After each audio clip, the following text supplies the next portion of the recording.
That was Handyman by AWOL Nation, and you're listening to 90.3 WMSC, Upper Montclair, New Jersey. Hope you're having a wonderful morning on this wonderful, rainy Monday morning. It's okay, though. It could always be worse. I'm your host today, Ryan Trick, and this is the Monday edition of the Morning Buzz. It's going to be a good show. My wonderful co-host is normally here with me, Amanda Marino, but alas, she is stuck with the worst possible thing that could happen on a Monday: traffic. So, of course, we shall press on. She'll be here in a little bit. Carrying on with me at the moment is. Temporary co-host Kyle Pepitone. And we have got a fun show for you today. We're going to be talking about all kinds of stuff. We're going to be talking about a new vaccine, mayhaps. Ooh. Also, talk about travel in the times of COVID, some NJ malls going bankrupt, and then maybe something about the AMAs. Who knows? You'll have to stay tuned to find out. But that said, Kyle, what's going on in the world of news, my guy? Well, let's take a look. As you mentioned, what we're going to be talking about is quite similar to what we're going to be talking about for the rest of the show. But to start off in national news, as Thanksgiving and the holiday season approaches, many Americans prepare to travel despite the coronavirus. According to AP News, people are buying tickets and boarding planes, even with the CDC urging the public to avoid any travel. With that being said, the Transportation Security Administration reported that over the weekend, over 2 million people were screened in airports around the United States. This is only the second time since March that airport population has exceeded 1 million people. And in state news, NewJersey.com reports that the Pennsylvania Real Estate Investment Trust, or PREIT for short, which is the company that owns 22.5 million square feet of retail properties around 9 states, including malls in New Jersey, has filed for bankruptcy. The company owns malls in Cherry Hill, Cumberland, and Morristown, and each mall pays the most amount of taxes in their respective towns. However, officials in each town believe that the malls will be in good shape in the future despite the parent company's financial situation. More on those two stories later. And in good news, from the Good News Network, scientists in Ontario, Canada, are developing the world's first household cancer screening kit. The handheld monitor was made by scientists from McMaster and Brock universities and allows patients to screen their blood for cancer biomarkers. Leila Soleimani, a biomedical engineer in McMaster, said, quote, "This is another step toward truly personalized medicine. We're getting away from centralized lab-based equipment for this kind of testing," end quote. And for the weather, here in Manalapan, it is currently 55 degrees with a high of 57 and a low of 34. Currently rainy with a sunset at 4:34 p.m., 93% humidity, and later today a 10% chance of rain rather than the current 100%.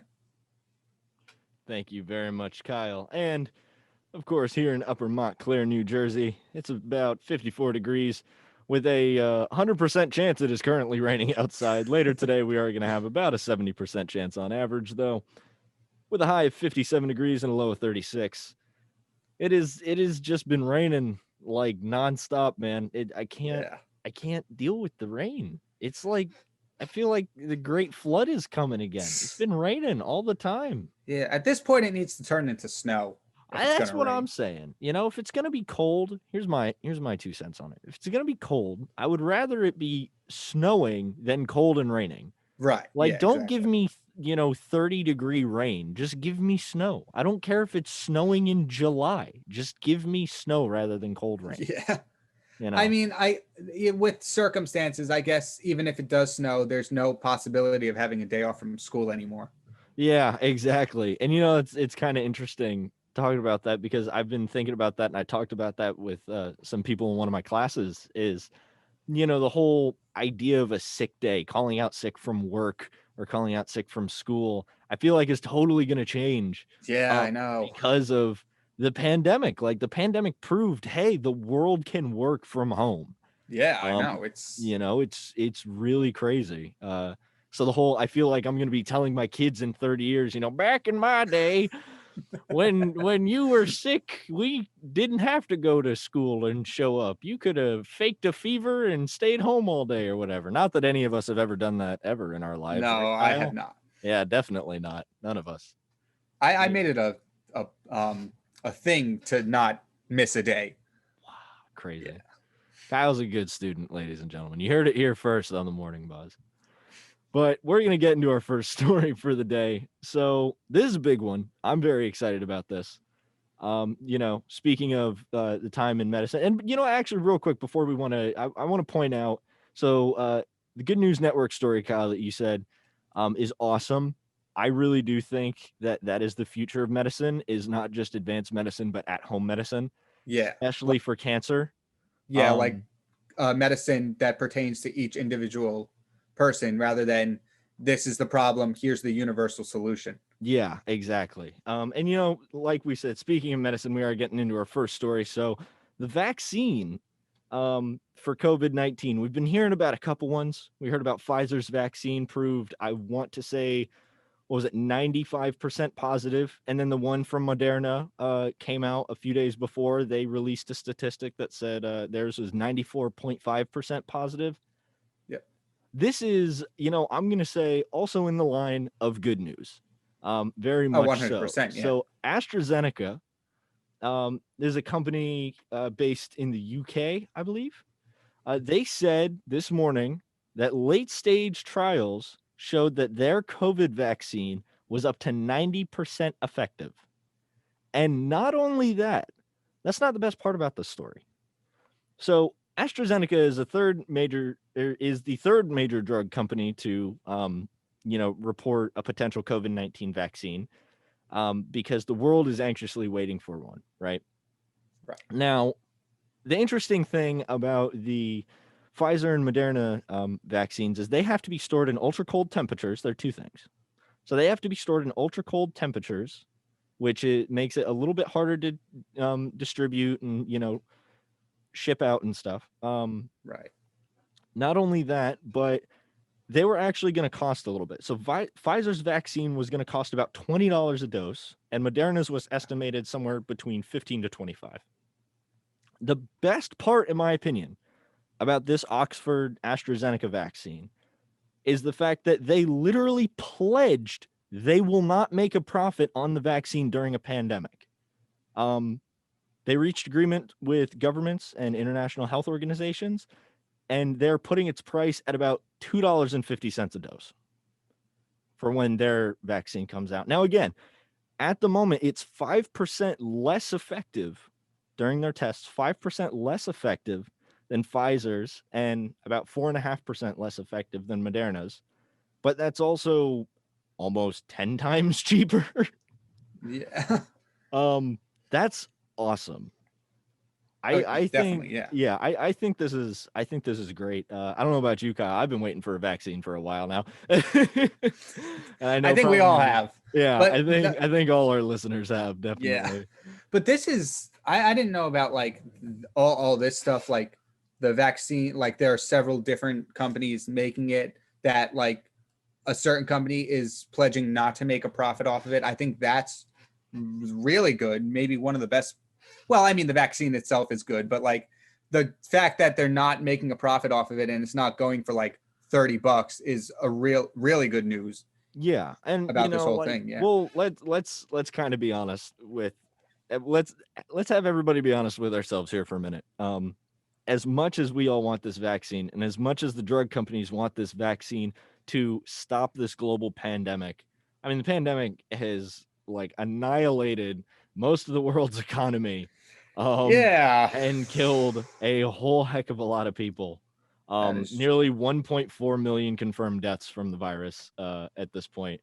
So as much as they want to, as much as companies want to stop this, like with what they can, if we're all going to be honest with ourselves for a minute, it's also like the first company to come out with a vaccine. I mean, we saw Pfizer and Moderna's stock like skyrocket. And I mean skyrocket when they said, "Hey guys, we might have a vaccine coming out." Completely blew up. Yeah. It's a money race. It's a money grab. And now that's not necessarily a bad thing. That's business. That's the business of medicine if you think about it. As good as it is to come out with all these new medicines and as helpful as it is for people, medicine is a business, Yeah. it's not just a public service. No, like you said, it's a business, almost like everything else. Yeah, So exactly. Now, and that's, again, that's not a bad thing. It's just how the world works. But I do think that the fact that AstraZeneca is literally like, forget the business aspect of it, $2.50 a dose for ours, even though it's less effective, in my opinion, I think is going to make it way more, well, obviously it's going to make it way more accessible, because right. as crazy as it may sound to some of our listeners, there are people out there who live below the poverty line with like a family of 4 and might not like be able to afford $100 or whatever. Family of 4 or 5 might not be able to Yeah. afford $100 to go out and get their entire household vaccinated.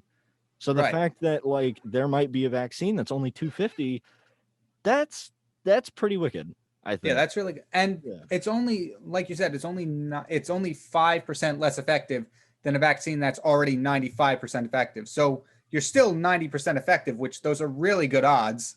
Yeah, exactly. And I was actually talking to my dad about this the other day. We were kind of going back and forth in the car. Him and I have a lot of conversations about this stuff. But shout out to you, Dad, I guess, if you're listening. But he was saying, these vaccines that are coming out with such high like effectivity rates, I don't think people understand like how awesome having a vaccine that's 95% effective is. The Right. flu shot you get every year, I want to say, is like on average 60% effective. Really? I think it's somewhere like 50 to 70% effective. Like 70% for like a lot of people, 50% for some. Yeah. I think it About, averages out. Yeah, it's like about 60% effective yeah. each year. The flu shot, which we've been getting for how many years now? Ever since I was a kid. Many.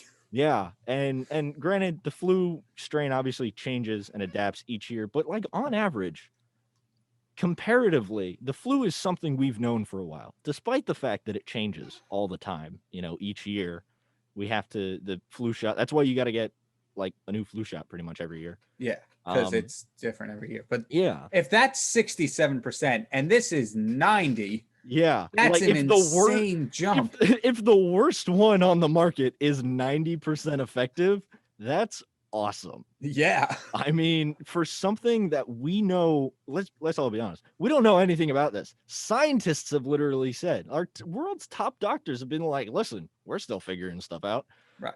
I mean, I remember we were reporting at the on the buzz, towards the beginning of the pandemic when the mask mandates started coming out. We were reporting on, yeah, wear a mask because it protects other people. And Right. now I can report on wear a mask because it protects other people and yourself. They didn't think it just protected like you. They thought it was for other people, but then they realized, Yeah. oh no, it also protects you. It's like, we still don't know much about this thing. So the fact that this is a brand new thing, it's destroyed most of the world at the moment. Right. And we're coming out with Unfortunately. vaccines where the worst one is 90% effective. It's a good day, man. It may Yeah. be a Finally, rainy some good Monday, news. but this put a smile on my face when I heard Yeah. about this morning. I was impressed with the 90%, but then you put it into the perspective that the flu is way less Oh effective. yeah. And I'm like, you might as well just mark it up as 100 at this point. Yeah, you gotta put it into perspective. It's really awesome. So the AstraZeneca trial actually looked at 2 different dosing regimens: half dose of the vaccine followed by full dose at least 1 month later. So that was 90% effective. So just to kind of give people an idea, the whole idea of this vaccine is theirs is not just a one shot and done. Right. So it's dosing regimen. So you have a half dose and then a full dose at least 1 month later, 90% effective. The other approach that they tested, which was giving patients 2 full doses 1 month apart, was only 62% effective. So their average efficacy is about 70%, but using the more effective one, which is a half dose, then a full dose at least a month later, 90%, that's pretty good. Yeah. And also, one of the better parts of this, I mentioned this earlier, is it actually doesn't need to be stored in ultra cold temperatures. Like the other ones. Yeah, like the other ones. The other ones do need, like, we're talking like freezing temperatures almost. They Yeah. need to Like be New stored Jersey in the winter. Yeah, exactly. Yes, exactly like New Jersey in the winter. Minus the rain, actual Yeah. snow, New Jersey in the winter. Right. Um, so this one, that's another really positive thing about this. But again, if we look at it in perspective, and I'm kind of curious about this, Kyle. So if you had your pick, and this is all, based on opinion. If you want to angry tweet us, I'm at Ryan the Trick on Twitter. Or if you don't feel like doing that, you can hit us up at WMSC using the hashtag Morning Buzz. Or on Facebook, you can comment. I'll look at the comments. I'll say hi. I do. But anyway, so Kyle, Yes. in our humble opinion, as college students who know nothing, Never been a more accurate statement. exactly. They say you go to college to learn, and all I've learned is that I know nothing, which is why I'm in college. Yeah. There we go. But that said, so Kyle, say the vaccine comes out, hopefully it's going to be coming out soon.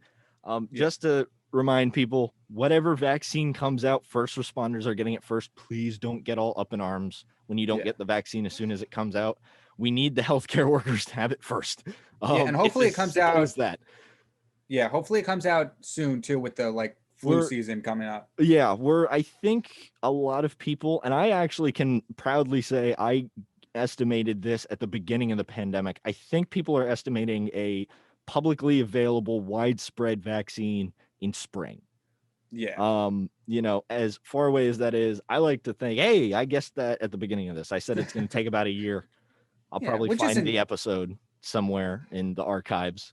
Which isn't too long in hindsight, but it's felt like a long time. It's felt like a long time, but honestly, for a pandemic, for us to knock this out in a year, that's pretty nice, especially for one as contagious and detrimental as this. But anyways, going back to my question, because I keep getting derailed here, Kyle. Sorry. No, it's not. It's a Monday. It's good. I had my coffee. My brain's all over the place. Neurons are firing, Kyle. So, say vaccine comes out. Vaccines come out in the spring. You get your pick of 2 vaccines. One is 95 or more % effective, and one is, we'll call it, because of the secondary approach, assuming that we'll call it we'll be generous and call it 85% effective. I'm lowering AstraZeneca's because the average efficacy rate for the 2 things is about 70%. But leaning towards most likely people are going to be going in for the 90% one. So basically the question is, which one would you be more willing to get if you had to wait longer or pay more for the 95% one? I'd probably go with the 90% one, because the AstraZeneca one, because I've never been one that gets too sick. I've always been pretty good. I've never gotten really super sick. So I think the lower percentage wouldn't really make a difference in my personal case. And also it's cheaper. So if by that 10-15% chance it doesn't work, I'm not losing as much money. Yeah, I mean, hey, I think that's fair. This is something this is a question I feel like a lot of people are going to be facing. And again, if you want to throw us your answer at WMSC on Twitter, it's interesting. I think if I had to pick, honestly, I think I would bite the bullet and wait maybe slightly longer. We have Amanda Marino finally joining us. I think I would wait slightly longer and pay maybe slightly more to get the 95% one. That's just my personal opinion. My dad is extremely vulnerable to the virus. Right. I'm not gonna say he's older on air because I'll get an upset text message. But he does have asthma, so I do think that we have Amanda Marino coming into the studio. Good morning, Amanda. Hello. So, Amanda, question for you. So we're talking about the Oxford AstraZeneca vaccine. Yes. Came out. They announced, well, the vaccine didn't come out, but they came out saying that the vaccine on average 90% effective. They did say, though, that two very positive aspects of the vaccine. It's going to be easier to distribute because it doesn't need to be stored in ultra cold temperatures like the Pfizer and Moderna one. But also, it is only going to be estimated at $2.50 a dose, which is like on average 10 times cheaper than the other vaccines. Yes. Question I just asked Kyle is, would you go for the one that is slightly less effective for cheaper, or would you go for the one that's more effective but more expensive and might, because it's more effective, might take longer to get? It's like a mixed thing. I think, if I'm not wrong, and I might be wrong with this, is there when you get the flu vaccine and stuff, there's different vaccines, correct? Yeah, so we were actually talking about that earlier. So the flu vaccine, on average, well, it changes every year. That's why you have to get a new flu shot every year. But the flu vaccine is actually only, on average, what was it, Kyle? 67%? Yeah, somewhere around that range. Well, no, I know, but is there, because there's different strains of the flu, is there different strains of the vaccine as well? Like, do you know what I'm saying? Of COVID? No, I'm saying of the flu. Of the just in flu? general. No, yeah, it just changes every year. Yeah, because I was going to say, maybe you might see the chance of having both of them if that's a thing, and then like having the things, like having the vaccine that maybe for people that can't afford the more expensive one that will exist. I'm not sure. Yeah, no, assuming both of them come out and they're both for COVID, which one would you just get, like, in your opinion? Would you bite the bullet and get the more expensive one? I think I would just spend the $20. But also, like, not everybody might have that $20 to spare. So, like, I think it really depends on your situation, honestly. Fair enough. Yeah. Fair enough. We were talking about that earlier. Yeah, we were. You know, if you think about it, there are families who live below the poverty line who are like a household of 4 or 5, and they would, you know, that's like $100 for them. And if you live below the poverty line, that might not be as easy as someone, you know, who like is middle or upper class, obviously. So for sure. Right. $10 as opposed to like $100. Yeah, exactly. Huge difference. A huge difference. So anyways, thank you very much, Oxford AstraZeneca. We added them to the list. We got 3 vaccines hopefully on the way. Like I said, odds are almost definitely first responders are going to get them first. Publicly, experts are estimating about spring. You know, but there is the question too that and then we can move on, but there's the question too that, is this one going to be a lot easier to manufacture and get out faster? If that makes any sense. Because they're saying, it is easier to distribute. Well, that's what I mean. Because because I know some of the other ones that came out that are a little more effective are going to take a little longer. Yeah. So if we can get the one that costs $2.50 faster, I would say that's where you head to. Yeah, exactly. Yeah, and I feel like whatever vaccine comes out first is they're gonna people are probably gonna go for that one. Yeah. But hey, I've been wrong before. So we're gonna move on to our next story. We're talking about travel. That's right. The holidays. The lovely travel, and I just faced too. Yeah, the lovely travel Amanda just faced as well. Well, can I make a comment too about? Well, first of all, I've been driving to the studio every Monday since August, or the end of August, and this was the most crowded I've ever seen the roads. Your commute was what, twice as long? Yeah, it usually takes me about 40 minutes to get to campus. It took me about an hour and a half. Yeah. Yikes. And not fun. And it was just there was stopping constantly. And I don't know if it's because it's Thanksgiving week or something, but like it might be. I don't know if more people went back to work now. I don't really know. It was crazy. And I think it was even funnier is because, I had 90.3 on in my car, and it was definitely a time. You were listening to the coolest college radio station in the Upper Montclair area? I was, and it was weird because like I got to listen and I was like, oh, I want to make a comment. And I'm like, I can't. I'm not in my car. I was like, no one will hear me. But it was weird to listen to it in the car, but you guys did great. You guys did awesome. We got all kinds of listeners. It was more interesting just like listening to it, walking up to the building, and then just like running into the studio. So that was my little comment I wanted to make about the show. But let's continue about travel. So there's a lot of travel this week. This is one of the busiest times to travel in the year. And it seems like that, right, Ryan? Oh yeah, it has been it's definitely going to be a very busy travel season. And For those of you who are unaware, there is still a pandemic going on. I don't No know way, if really. the news, if the memes on social media, if anything, The memes have been gold. the memes have been golden. I don't know if the world has made that clear that we're still in a pandemic. Apparently, some people seem to forget or think it's like, I don't know, a hoax or from aliens or whatever.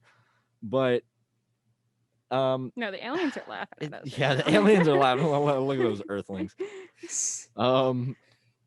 Who knows? Maybe they have alien COVID. I don't know. Point being, U.S. Airports have not shut down. We have seen the airline industry just destroyed from the coronavirus pandemic, but airports are still open. My dad actually informed me he recently came back from Denver from work, and he was talking to a guy there, and the guy was like, "Yeah, I got a ticket to Vegas for I think a round trip from Denver to Vegas for like $80, which is nuts."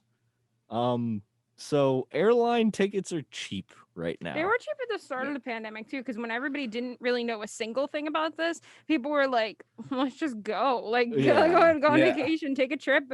A lot of people were hoping for like more deserted vacation spots and things like that. Didn't And happen. Loads of people everywhere, yeah, sadly. yeah. I was But actually thinking about how like this is the worst time to travel on a normal year. So Yeah. to add the pandemic in is just like yeah, so U.S. airports are sadly seeing a rise in travelers, despite officials warning of the consequences. This is from New York Times. This is not great. I'm gonna be honest. So I understand people's need to travel, people's need to see family. It's the holidays, it's Thanksgiving, it's Christmas, it's Hanukkah, it's all of the 'tis the wonderful. season. Tis the season indeed. I see it on my Starbucks cup every morning. Um, and it's the time where you would normally spend a lot of time with family. So I think that's a lot of people's reasoning for traveling. It's not just like, hey, let's go take a vacation now. It's No, like, yeah. hey, let me travel and see And my like family. I get it. It's been a hard year. People miss their family, people miss that, but I feel like there's only so much you could do. And I constantly say this to all my friends, and I've probably said it on air multiple times at this point. Can you imagine living 30, 40, 50 years ago and this happening then? Or if we go back to the 1918 pandemic where like you didn't have technology. We have this great source. We're coming to you live through Facebook and Zoom right now. We didn't have that. And you should there's a great opportunity to take advantage of these platforms to have a safe Thanksgiving and a safe holiday season that you Yeah, don't need to travel. exactly. And right now, this is according to AAA, up to fillion, what? What, are you Yeah, making up numbers well, over yeah, there? a billion people. No, up to 50 million people is estimated to be traveling on roads and airports just in the United States, just over Thanksgiving this year. Yeah, that's more than I would like. I would like to also remind all of our wonderful New Jersey residents, um, you can only right now, I believe, indoor gatherings are limited to 10 people. Yeah. So for the Something like people that. on social media who are like, hey, I'm having 30 people over for Thanksgiving, that's not allowed. I don't even know 30 people that I can invite to Thanksgiving. I know, right? But really, it's I think I it's saw rough. something somewhere too. I might need to look it up because I don't want to get any information wrong. But I saw something that said that at least 1 million people have traveled from the airport since Friday. Yeah, the U.S. airport population over the weekend reached like 2 million or something. Yeah, Wow. it's skyrocketing, and this is as of yesterday. So 47 states, all states but Vermont, Maine, and Hawaii, 47 states are considered high risk zones for viral transmission at the moment. Great. Yeah, and nationwide hospitalizations are currently You at a know record what? of 83,227 people. You know what? I want to do a little shout out to our general manager, Annabella Poland, because I think now's the time that we should go start that radio station in Antarctica. In Antarctica. Because it's been a joke that we want to get From get College there Radio for Day. College Radio Day. And I think, now might be that time because Now might be the time. I don't know. I don't want to give COVID to the Penguins. But no, the Penguins can operate the board. Penguins cannot operate the board. They do not have fingers. Unless they do, and boy, do I need to go back to science. But no, in all seriousness, Follow the it science. is very kind of I'll say, in my opinion, it's very troubling to see a lot of It people is. wanting to travel. I know my dad and I were talking about it, thinking like, do we want to go see my aunt and my cousins? Do we want to see my grandma? And we decided, you know what, let's play it safe. We're gonna do our own Thanksgiving. He bought like a little spiral ham, and it was so funny. He bought like a turkey breast roast, so it's not a full turkey. It's like the size of like a small football. And no, it's awesome. So That's we're fun. gonna do our own little Thanksgiving. We got a bunch of stuff for You could zoom in the stuffing family. and casserole. Zoom Yeah. in. We're gonna zoom the family, and don't be afraid to do that. It's all you really need. I mean, if anyone in your family has a laptop, throw the laptop at the head of the table, throw on Zoom for your family. A lot of people don't know this. You can plug a laptop into a TV if you have an HDMI cable, so you can actually plug your family into the TV to see them on Zoom. I did also hear too with Zoom, they're actually making it free for everybody on Thanksgiving. So like you don't have that 40-minute limit. You have like it's actually free for the whole day. So it's an awesome opportunity that they did, so you don't have that time limit or anything. Now, you see, Ryan, you bring up a very good idea with zooming in your family. Yeah. But you have to remember there might be certain members of people's families who are, how do I put this? We'll say technologically inept. I was just about to say technologically inept. Yeah. Yeah. That's fair. To those people, I say shrug. It's the world we live in at the moment. Yeah. As harsh as it may sound, I understand some people have trouble with technology. But that shouldn't, this is the worst part of this pandemic, in my opinion, is the fact that we live in the 21st century. We live in 2020, awesome time for technology and all this stuff. People are still using that as an excuse to not they're using their inability to use technology as an excuse to like go out or not wear a mask or whatever. They're like, oh, I don't know how to use Zoom, so I'm just gonna go out. It's like, no, you live in the 21st century. Learn. It's not hard. Just a quick little thing. Do you know how many times you have to type in a passcode wrong to completely lock out an iPhone permanently? How many times? Is it like 10? 11 times. 11 times. You have to type in a passcode 11 times to lock out an iPhone permanently. Or, stop at 3 or 4 and saying, maybe I should try something different. Yeah, no. And I'm assuming this is coming from personal experience, family members. Yeah. Fair enough. Fair enough, Kyle.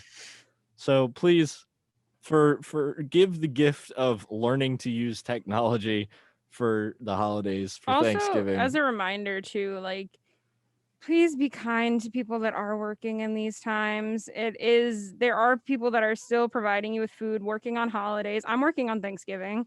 I don't have a problem with it. But I also at the same time be nice to everybody that's working during the holiday season. It's a rough time on a normal basis, but I've already heard some lovely stories of Karens. So don't be a Karen this holiday season. Exactly. Little PSA from us here at the Morning Buzz. Don't be a Karen this holiday season. So stay safe, everyone. Yeah, definitely.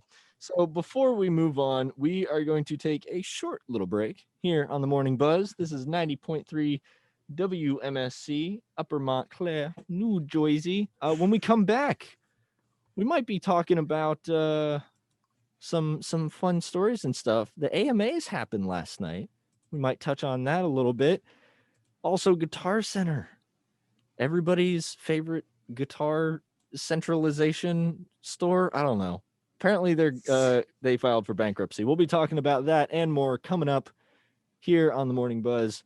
We'll be right back.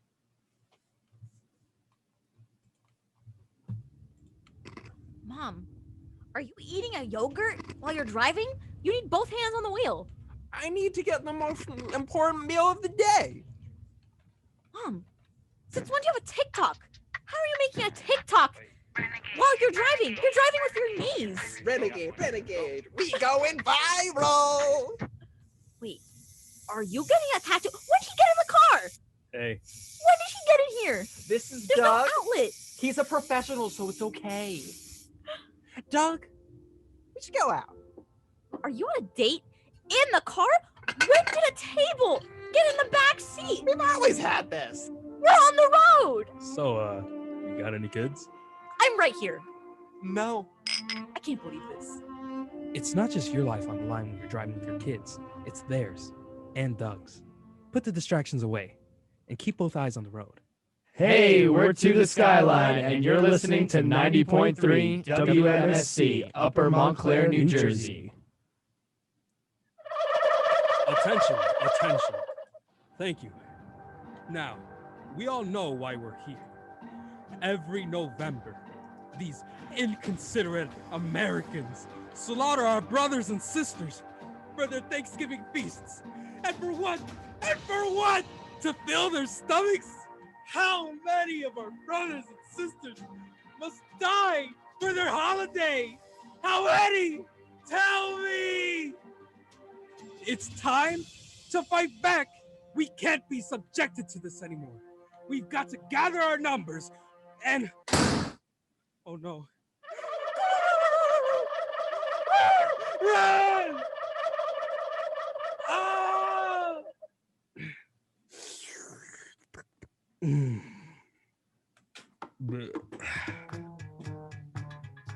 all of us at 90.3 WMSC, happy Thanksgiving.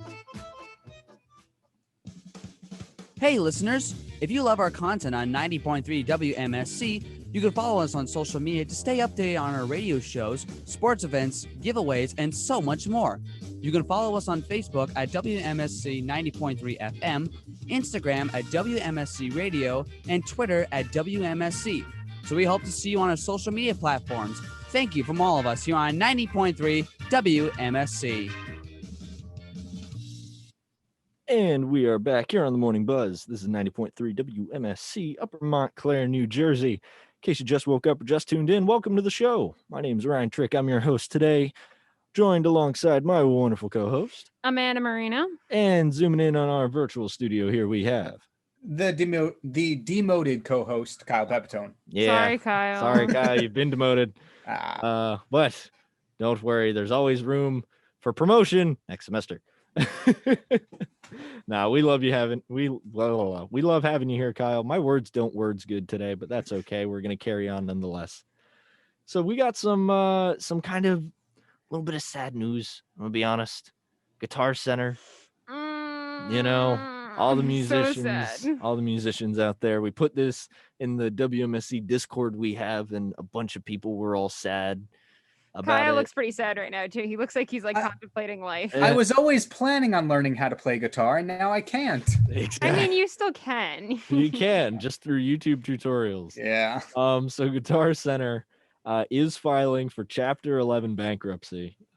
This is the latest company to go bankrupt during the pandemic.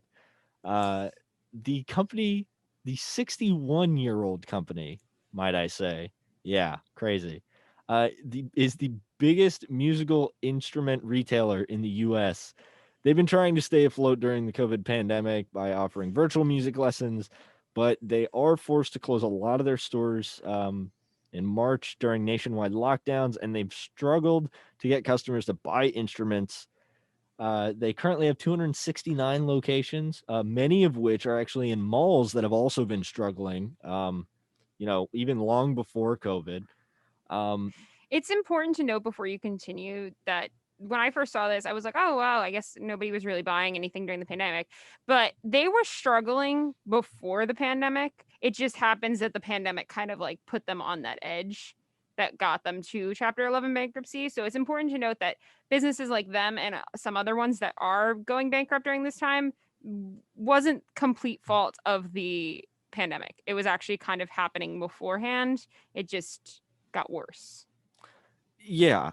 So they said in their bankruptcy filing that they that Guitar Center received up to $165 million in new equity investments, and lenders agreed to reduce the company's debt by nearly $800 million.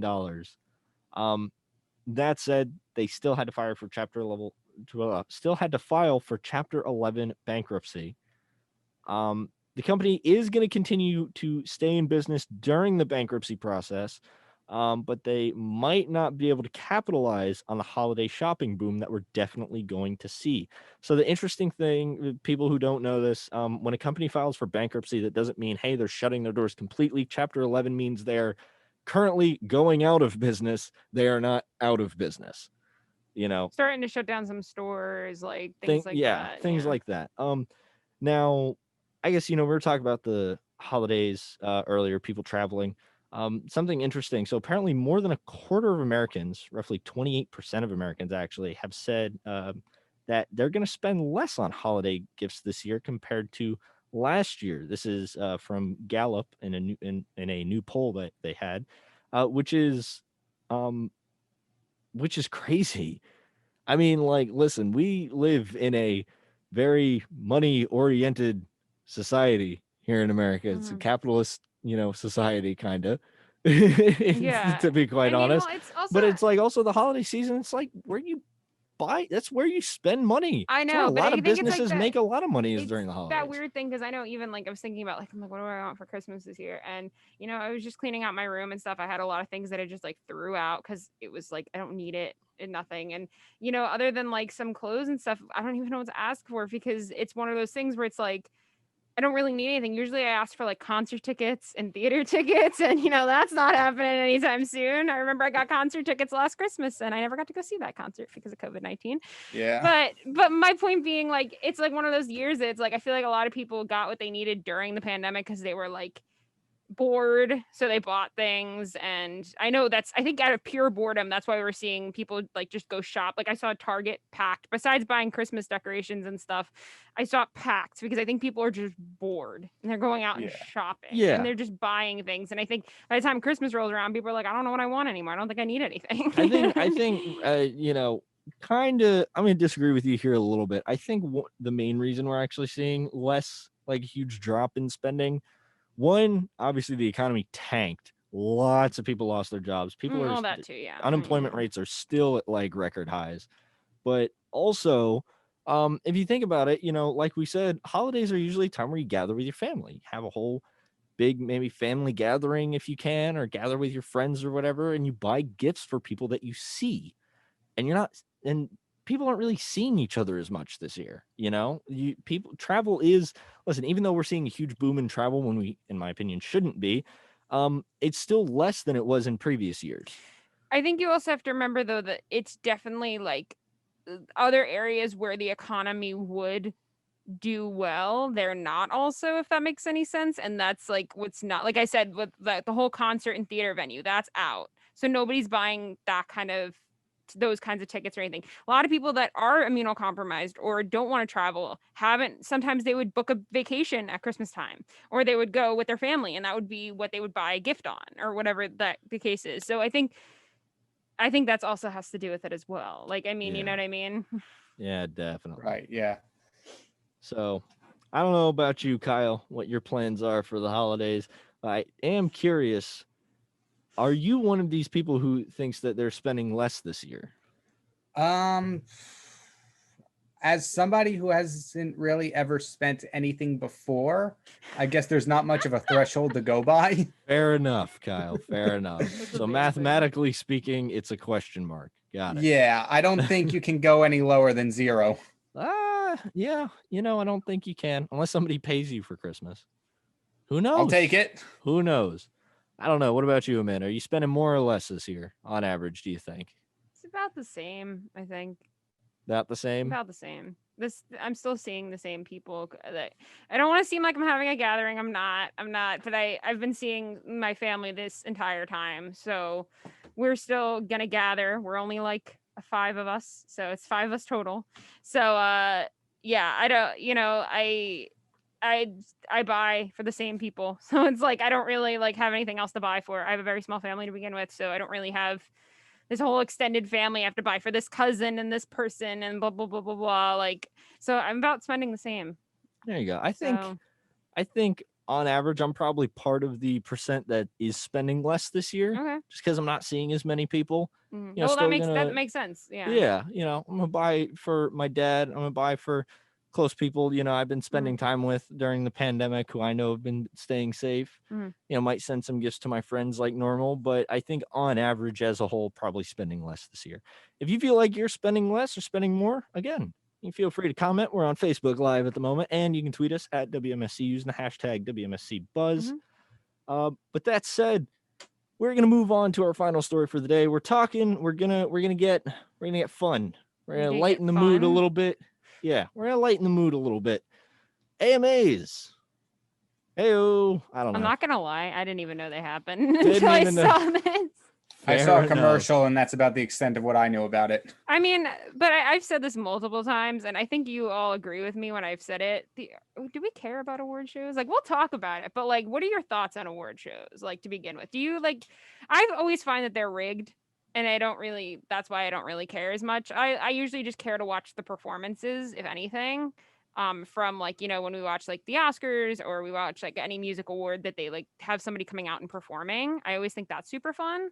But what do you guys think? Do you like award shows? I mean, I think they're okay. I do find the performances pretty fun. It gives us kind of something to talk about too. I think a lot of you know, we've also seen like some pretty cool news drop on award shows. Some people like do their first live performance of like a single, or maybe we've seen in the past people like drop an album during an award show. When was that? Or they'll like not drop an album, but announce albums Okay, like alright. during That award makes more sense. shows. I was gonna say, it was like, when did that happen? But yeah, I don't know. I think the interesting that we've seen award shows definitely change, especially during the pandemic. Kyle? Personally, I never really watched any award shows. Like, this year is probably the most award shows I've watched, and I've only watched one, which was like the Oscars back in February. Oh, the time my- before the pandemic. Yeah, with my whole dorm hall, we watched that, but that was like, Oh, I remember you talking about Yeah. that too. You came on the buzz when we were talking about it. I love that. Yeah. that was like the only award show I've watched in like my entire life. And like, I'm interested in music, so I was kind of interested about this one, but I was reading through the winners, and I don't actively listen to any of the winners or even the nominees. So like, okay, Yeah. it's cool, but it doesn't affect me in the Amazing. slightest. I Yeah. love So it. I, as someone also kind of in the same vein, I listen to a lot of punk, a lot of alt rock, Yeah. you know, stuff like that. I don't listen to many of the artists here, but we are going to go through them. Artist of the Year 2020. Who would have thunk it? It's Taylor Swift. T Swizzle. Just add it to the I feel like you wall low of key, millions it's like your of guilty awards. pleasure is to listen to Taylor Swift, though, right? Listen, we all have our guilty pleasures. I may or may not jam out to some Taylor Swift covers.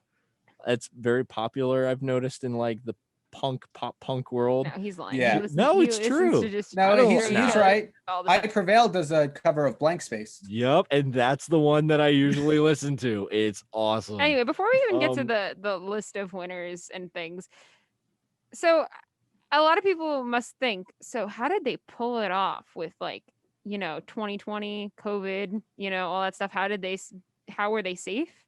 And I was like reading into it a little bit, and I found that they actually tested everybody beforehand, and they were cleaning constantly. Anybody that wasn't performing or like anything like that was wearing a mask actively around, which I think is great and smart, because I don't know if you guys knew, but a few weeks ago was the Country Music Awards, and I heard that a bunch of people bailed out because they tested positive or they were exposed to somebody that was testing positive. And honestly, I saw how close a lot of them were, and none of them were wearing masks and like at the tables and stuff. So I thought this was an improvement, obviously, than the Country Music Awards. But I don't know. Like, I feel like we know we have the technology and the capability to do this not in a venue. I don't know what prompted them, in a sense, because like we look back at the Emmys, that was back in September. They did it virtual. They delivered the Emmys to your house. Those poor interns. Yeah. But like at the same time, I think it could be like they could, if they pulled it off. And I mean, yeah, sure, it wasn't the most amazing thing. I think it's better than being in a room and being worried that someone's going to test positive and then that's going to be a major outbreak. And then, I don't know. Because something to remember along with, traveling and with everything else this year, just because you have a negative test doesn't mean you don't have the virus. Yeah. That is important to remember because you might have test negative and then the next day you might test positive because it might be like lingering in your body, in your system or anything like that. Right. So, but I don't know. Like, what do you guys think? I mean, like with 2020, it's a nice distraction, I guess. But in the same respect, I don't know. Yeah, no, I think obviously it doesn't. You don't need to be there to accept the award. We actually saw on the AMAs. I believe it was Bad Bunny guy accepted his award for favorite Latin album. He actually accepted it virtually. I think they delivered it to his house. There's screenshots of him like holding it up to the camera. So he actually accepted it, virtually. So we did see some people doing it virtually. I feel like in general, as a whole, the interesting thing about award shows is they are less about the awards and more about the show.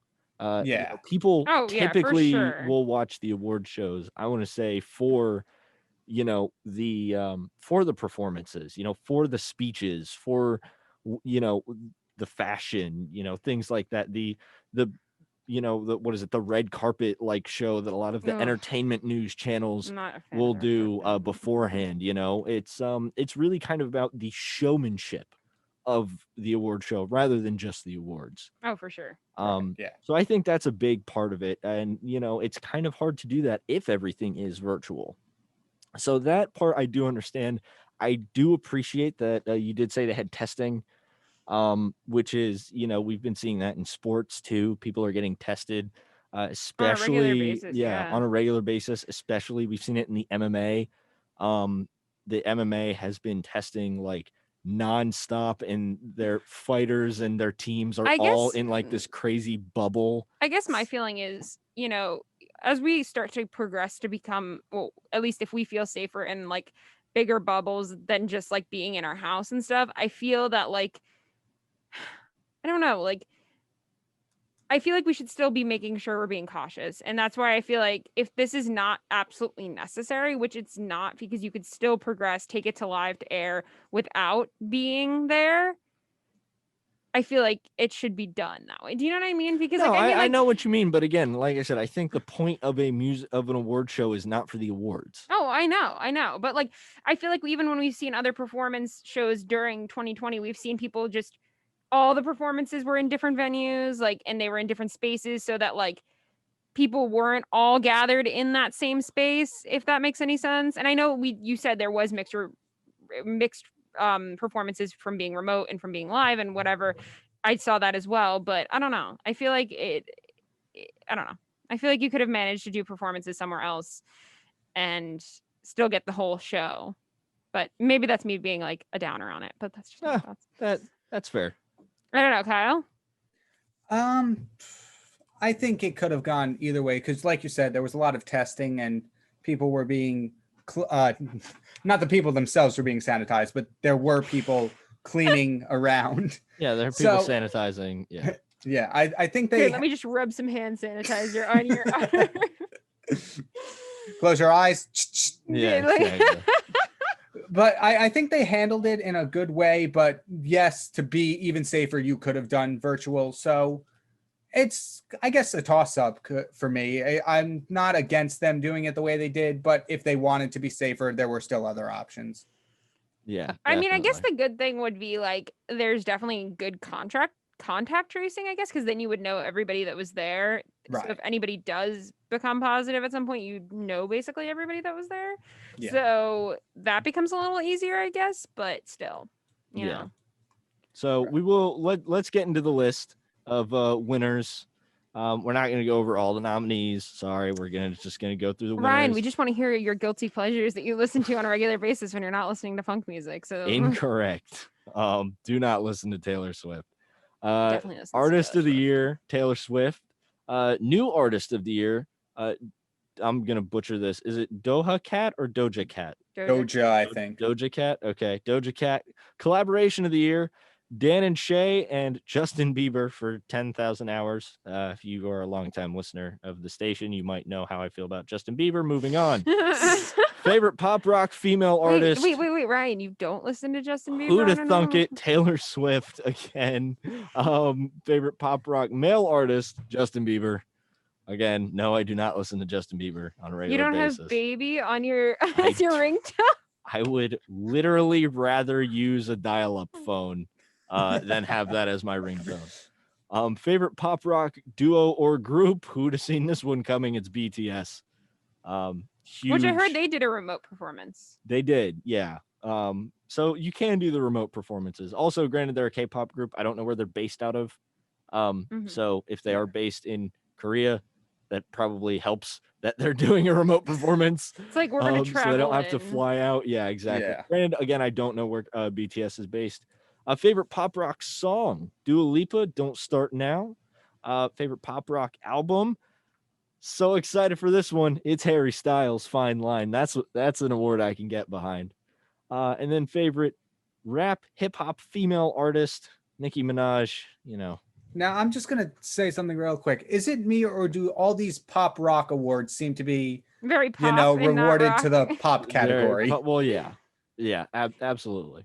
No, my Yeah. favorite thing in any of the award shows is usually around the Grammys. They have to do like usually a performance from each category. So it'd always be like this a really good rock band. I remember hearing something like, like the Foo Fighters, if you guys don't know, it's my favorite band. But like they've done multiple interviews. They'd be like, oh yeah, we've been asked to play the Grammys, but we'll show up and then they'll be like, we're the only rock band here because nobody else plays rock anymore. But I feel Yikes. like that's their way to say they're including rock in a sense, because there is bands that are more pop rock. I would say like someone like 21 Pilots is more pop Yeah. rock than kind of, you know, yeah. You know what I mean? Like, so, I don't know. Yeah, streaming from kind of like alt pop. Yeah. But But I know a what little you bit mean, of pop rock. Kyle. I know what you mean. I It's, know- it's sad. It's yeah. tears for the rock Harry stars. Styles originally with One Direction was definitely pop. That's straight up boy band. But then I think with his first solo album, that was definitely like a rock album. Even had some classic rock vibes to it with the self-release or I self-titled don't know, but album. I know Harry the way that Styles. Kyle's thinking right now. I know he's like, Yeah. I don't see any like, shine down on here. That's exactly what I was thinking. I know Yeah. you, Kyle. I got you. Fair enough. Favorite rap hip hop male artist, Juice WRLD. Hip hop rap song, Cardi B and Megan Thee Stallion's WAP. I will not say what that stands for. I found out the other day. It does not say for air. Favorite rap hip hop album, Roddy Ricch. Please excuse me for being antisocial. That entire album title is a mood. Soul and R&B female artist Doja Cat. The Weeknd, actually, I want to kind of point this out. So favorite soul R&B song, The Weeknd won Heartless. They also won for R&B album After Hours. Now, during their acceptance speech, the singer of The Weeknd, and if we can get someone to pull up exactly what happened, but he came to the show wrapped in bandages, and accepted The Weeknd accepted his or their award. He was literally, his head, his whole face, it looked like something serious happened. I'm not entirely sure what. We're gonna get somebody to check on that real quick. But I did find this kind of interesting. There are a lot of pictures. He's accepting his award on stage. And his head and his face are completely wrapped in bandages. You can check. We're showing a picture right now if you want to check us out on Facebook. But I think it's just awesome to see that, no matter what happened, it's awesome that they were still able to come out and, accept that award. Pandemic or not, it's difficult, it's probably not easy to come out and accept an award like that. So props to the weekend. They won a couple of awards too. And Oh, then wow. So actually, I pulled it up, found out. Yeah. So the Weeknd wasn't injured at the VMAs. It was rather he was sending a message based off the music and persona he was promoting from the album. So it says the Weeknd was warning people against drunk driving and visibly showing what kinds of injuries could happen when drunk driving leads to car accidents. That's what. Yeah, that's what I found too. So you know what? Shout out to the Weeknd then. I mean, I feel like someone should have said something because I would have been worried about him though. Like, oh, like, well, you no, know what it's I mean? good. If you think about it, it doesn't matter because look, it gives you a reason to look up. No, I know, but I feel like I don't know. It helps with the message. We'll say. When I saw that picture from a distance on the webpage that the story was posted on, for a split second I thought, oh, Slipknot was there. Oh my god! And then I clicked on it and I'm like, that's not Slipknot. That is not Slipknot. Kyle, yes. That's awesome. For the rest of the list of winners, you can always check out AP News does have a list of winners for the 2020 American Music Awards. Please do not look that up if you are driving. And sadly, we will not be you going. got to be safe while driving, as the Weeknd says. Yes, exactly. And we will not be going over the rest of the list because it is the top of the hour here on 90.3 WMSC, Upper Montclair, New Jersey.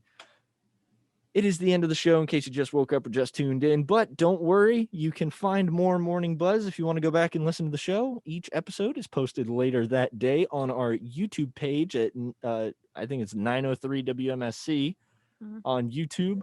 You can also check it out on Facebook after the fact. And we got the Morning Buzz going on tomorrow morning with Philippe and Tara. They have a special interview happening too. Ooh, who's the interview with? OM53, they're a local band from New Jersey. So be sure to tune in and check that out. OM53 talking with Philippe and Tara. As I said, this has been the Morning Buzz. I've been your host, Ryan Trick. I have been Amanda Marino the last time I checked. And I was told my name is Kyle Pepitone. And we will see you all or talk to you all next time. Have a wonderful rainy Monday.